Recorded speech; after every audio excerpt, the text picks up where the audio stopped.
मैं फिर एक बार कहना चाहता हूं, खुदा की कसम इस इलेक्शन को हम जीत रहे हैं, आपके सामने बोल रहा हूं मैं। आदाब नाज़रीन, रायचूर न्यूज में आप तमाम का खैर मकदम है। मैं हूं मोहम्मद सलमान। आज की अहम खबर। पहले मैं 20 दिन पहले इलेक्शन लड़ने नहीं आया यहाँ पर। 5 साल से हूँ, 5 साल से इलेक्शन की तैयारी में हूँ। जिस किसी को कैंडिडेट को अगर कांग्रेस पार्टी की टिकट मिलती तो पूरी तरह हम तैयार थे। हर वार्ड के अंदर हमारे नौजवान लड़के बहुत मजबूती के साथ इलेक्शन लड़ने के लिए तैयार है और लड़ रहे हैं। मैं हर वार्ड की खबर है, मैं 5 साल से लगातार जमीन पे काम कर रहा हूँ। बाबर भाई मेरे बड़े भाई है, उन्होंने भी कैंडिडेट थे, उन्होंने भी नॉमिनेशन डाले थे, उनके घर पर गया, मैं रिक्वेस्ट करा, उन्होंने वापस लिए। मैं उनका शुक्रिया अदा करना चाहता हूँ। और सभी हमारे मुसलमान भाई जो कुछ भी मेरे साथ खड़े हैं उनका भी मैं शुक्रिया अदा कहना चाहता हूँ। खुदा की कसम इस इलेक्शन को हम जीत रहे हैं, आपके सामने बोल रहा हूँ मैं। खुदा की कसम इस इलेक्शन को हम जीत रहे हैं। नौजवान एक सिपाही की तरह काम कर रहा है। मैं 5 साल से अंदर काम कर रहा हूँ। हर वार्ड के अंदर नौजवान सिपाही की तरह काम कर रहे हैं। खुदा की कसम इस इलेक्शन को हम जीत रहे हैं। आप लोगों की दुआ चाहिए, आप लोगों की मदद चाहिए। हमारे नौजवान को जिस किसी वार्ड में जो अजमेर को जो भेजा जा रहा है, उस नौजवान लड़कों को रोकिए। आप लोग उनके माँ बाप से मैं गुजारिश करता हूँ। लीजिए, हमारे शालम साहब बोलेंगे, खामोशी से सुनिए। और एक बात बोलना चाहता हूँ, जो नॉन माइनॉरिटी वार्ड से चाहता हूँ, जहाँ जहाँ भी नॉन माइनॉरिटी वार्ड के अंदर जा रहे हैं तो बहुत बड़े पैमाने पे हमको हमारे हिंदू भाई सपोर्ट कर रहे हैं। ये हकीकत है, ये हकीकत है। बशीर भाई अभी भी बोले, वो लोग एक बोल रहे, आप लोग इकट्ठा हो जाओ, हम आपके बिल्कुल दिल से काम कर रहे हैं, दिल से सपोर्ट कर रहे हैं। आप इस इलेक्शन को जीतना जरूरी है, हम सब आपके साथ है। लेकिन मैं भी बोल रहा हूँ, नहीं, हमारे मुसलमान भाइयों के बाद वोट है ना किसी हालत में नहीं बटेंगे। हम उनको भरोसा दे रहे हैं। वो कुछ उधर के बात सुन के जो डाउट कर रहे हैं हमारे ऊपर, हम उनको समझाकर वैसा कुछ भी नहीं होगा। पूरे सारे शहर के मुसलमान भाई एक तरफ है, पूरे एक तरफ वोट करने वाले हैं। कांग्रेस कोट करने वाले।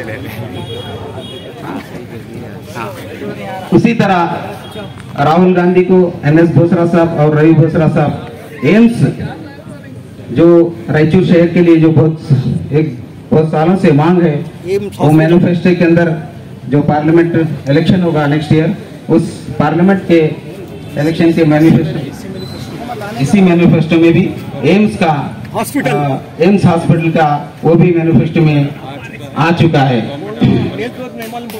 उसी तरह आप लोग कभी भी, मैं एक बात बोलना चाहता हूं, हम इलेक्शन बहुत मजबूती के साथ लड़ रहे हैं। मैं फिर बार बार आपको यही कहना चाहता हूं, कोई अगर दिमाग में कुछ भी अगर डाउट रहा तो निकाल दीजिए। इलेक्शन बहुत अच्छा एक रिस्पांस है। जो इलेक्शन लड़ने के लिए क्या क्या करना पड़ रहा है वो सब कर रहे हैं। हम बहुत मजबूती के साथ इलेक्शन लड़ रहे हैं। इंशाल्लाह आप लोग सभी लोगों का साथ, सभी लोगों का दुआ चाहिए। कांग्रेस को आप वोट देकर मुझे कामयाब बनाइए। मैं इतना कहकर अपनी बात को खत्म करना चाहता हूँ। सलाम अलैकुम। वोट दो। अब हम रायचूर की तमाम आवाम 60 साल से यहाँ पे वोट दिया जा रहा है। 60 साल से यहाँ मुसलमानों को टिकट दिया जा रहा है। कभी जीत रहे हैं, कभी हार रहे हैं। हारने की वजह भी हम ही है। मांगते हैं जोर, इस बार इतना जोर लगाए मुसलमानों को ही होना है। तो कांग्रेस पार्टी ने आखिर अपना इरादा बदल के मुसलमानों को ही दिया। तो मुत्तहिद होने की जरूरत है या नहीं? मैं आप लोगों से पूछता हूं, मुत्तहिद होने की जरूरत है नहीं? जोर आवाज से बोलो, मुत्तहिद होने की जरूरत है या नहीं? बिल्कुल है, बिल्कुल है। फिर क्यों नहीं? हम लोगों में बंटवारा क्यों? हम लोगों में बंटवारा क्यों भाई? क्यों? जब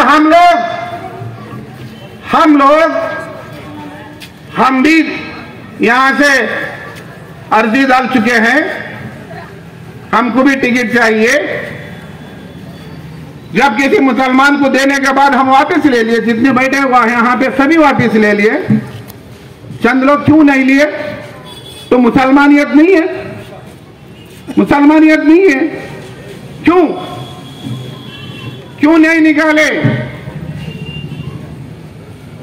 जो एसडीपी वाले बता रहे थे बड़ी बड़ी बात, मैं मुसलमानों की पार्टी है, मुसलमानों को, ये भी मुसलमान के खिलाफ डाले। शर्म आनी चाहिए। हम लोग मुसलमान को टिकट दो बोल के आइंदा बार पूछना शर्म की बात है। अगर इस बार हमारा कैंडिडेट हारा, हम काउंसलर भी मुसलमान को दो बोल के पूछने के लायक नहीं रहे।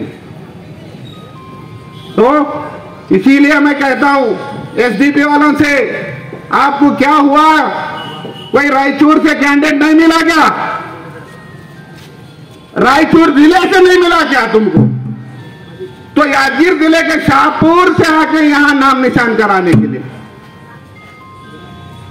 हम 12 समझाए, हम लोग छोड़ दो, एक मुसलमान का साथ दो। कहां है भाई? कहां है तुम? कहते कि बड़े बड़े बात मुसलमानों के साथ, अपना आया तो अपने साथ।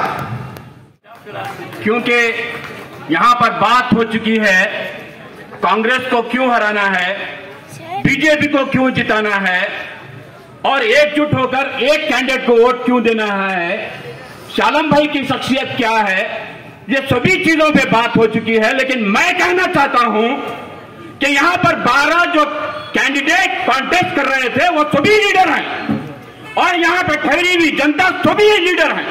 ये इंतजार में मत रहिए कि पार्टी हमें कब बुलाएगी, ऑटो कब भेजेगी, ये मत सोचिए, क्योंकि ये बार मौका चला गया तो फिर आपको नेक्स्ट टाइम वोट डालने का भी हक नहीं रहेगा। ये दिमाग में रख लीजिए आप। ये मत सोचिए कि शालम भाई एक कांग्रेस पार्टी से लड़ रहे हैं, ये शालम भाई के साथ कौन है, ये नहीं देखना है। ये हमारी हर एक की इंडिविजुअल लड़ाई है। ये पैकेज फोर्स को हराना है तो हमें एकजुट होना है। जो नॉन मुस्लिम भाई है अपनी मुट्ठी जोड़ लिए हैं, वो बस हो चुके हैं ये 40% सरकार से। ये जो हमारे पर जुल्म कर रहे हैं वो भी देख रहे हैं। ये जुल्म हमारे लिए इसलिए कर रहे हैं क्योंकि इसके पीछे जो असलियत है उसको छुपाना चाहते हैं। ये लोग देश की सारी संपत्ति उठाकर कुछ ही पूंजीपतियों के हाथ में दे रहे हैं। सुभान अल्लाह। हमारे बच्चे जो स्कूल में जाते थे उनकी स्कॉलरशिप छीन ली गई है। हमें क्या चाहिए? हमारे बच्चों को अच्छा एजुकेशन, हमारे मां बहनों को अच्छा हॉस्पिटल, हमारे बच्चों को अच्छा रोजगार, हम जो कमाते हैं उसके जेब में कुछ पैसे बचे, यही चाहते हैं ना। सुभान अल्लाह। और एक सुकून का माहौल जहां पर दंगा ना हो, फसाद ना हो, हिंदू मुसलमान सभी मिलकर रहे हैं। ये न जाने क्या क्या लाकर हमें भड़काते रहते हैं। अगर इन्हें इस बार मौका दिया तो याद रखिए आपको नेक्स्ट टाइम वोट डालने का भी मौका नहीं मिलेगा। इसमें हमें हर कोई कैंडिडेट है, ये इंतजार मत कीजिए, हुक्म का इंतजार मत कीजिए। जाइए हर एक 10 घरों में, अपने बाजू के घरों में जाकर उठाइए उन्हें।